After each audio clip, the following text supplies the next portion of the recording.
आपको अहम खबर से आगाह करें और बताएं कि सदर मुमलिकत आरिफ अलवी ने सुप्रीम कोर्ट के जज एजाजुल हसन का इस्तीफा मंजूर कर लिया। सदर मुमलिकत ने जस्टिस एजाजुल हसन का इस्तीफा वज़ीर आज़म की एडवाइस पर मंजूर किया। मजीद जानते हैं कि 21 न्यूज के नुमाइंदे जमीर हुसैन जमीर से। जी जमीर, आगाह कीजिएगा इस हवाले से।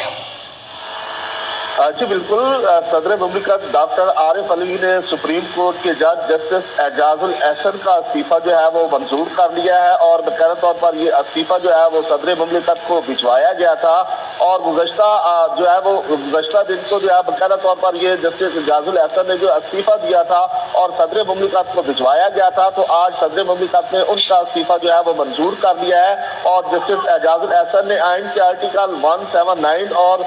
206 एक के तहत जो इस्तीफा दिया था, जिसको सदर मुमलिकत ने जो है उसका इस्तीफा जो है वो वज़ीर आज़म की एडवाइस पर जो है वो मंजूर कर लिया है। तो अब जस्टिस एजाजुल हसन जो है वो भी सुप्रीम कोर्ट के जो है वो जज नहीं रहे, जबकि उसके साथ साथ जो जुडिशल कमीशन है और सुप्रीम जुडिशल काउंसिल उनके भी जो है वो मेंबर नहीं रहे, क्योंकि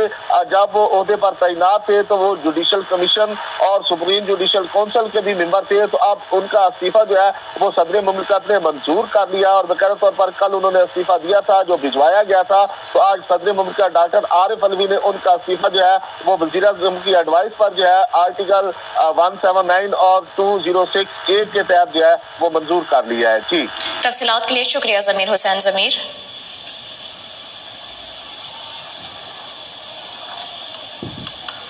आगे बढ़े और बात करें कि महमूद खान अचकज़ई